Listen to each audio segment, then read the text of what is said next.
Mais à l'époque, il y avait pratiquement personne qui faisait du film sous-marin. Il y avait un autre garçon qui s'appelait Rosier, mais qui devait être occupé à ce moment-là, et ils m'ont demandé si je pouvais le faire. Et alors moi je voulais bien, mais j'étais dans l'armée, donc il fallait arranger les choses. Vous aviez déjà vu ce qu'avait fait Cousteau à l'époque ou pas Oui, mais Cousteau travaillait pour lui. Oui. Cousteau a jamais aimé le cinéma.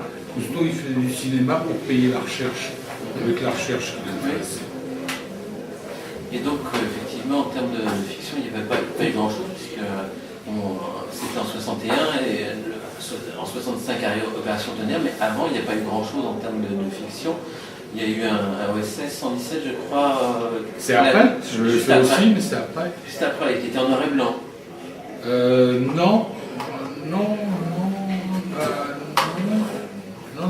c'était en couleur l'OSS 117. Mais c'est plus tard, c'est après les Fantomas.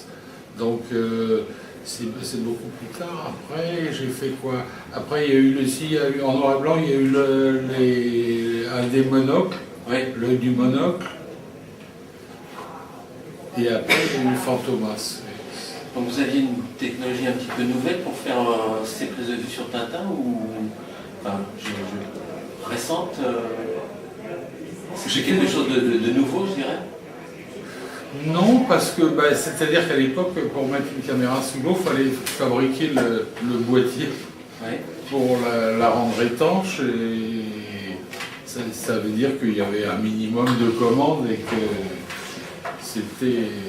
Vous ne pouvez pas faire grand-chose avec, vous voulez dire, c'est ça, du point de vue des plans ou... C'était assez compliqué, quoi. Il y avait pas de viseur, par exemple.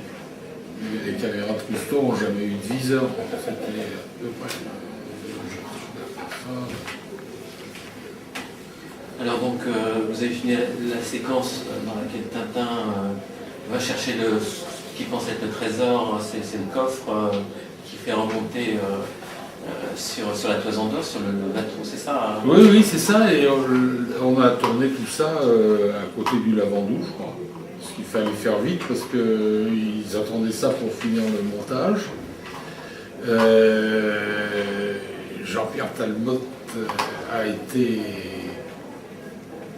Il n'a pas pu tout faire, on a été obligé de le doubler, mais on l'a mis dans l'eau quand même, il y a des plans où c'est vraiment lui. Donc, il n'est pas sur tous les plans, parce que je sais qu'il avait appris la plongée sous-marine pour faire le film. Oui, c'est ça, mais c'était quand même un peu plus compliqué que ça. Donc il y avait une doublure, vous aviez vu une doublure? Oui. Mais tous les plans près de la surface et tout ça, c'est lui. D'accord. Et donc, vous avez suivi après un petit peu la vie du film ou pas du tout? Si, un peu, oui.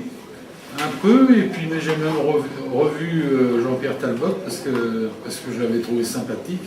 Oui. Je trouvais que c'était un tel sosie des dessins d'Hergé, mais pas seulement physiquement, en plus intellectuellement, c'était Tintin aussi.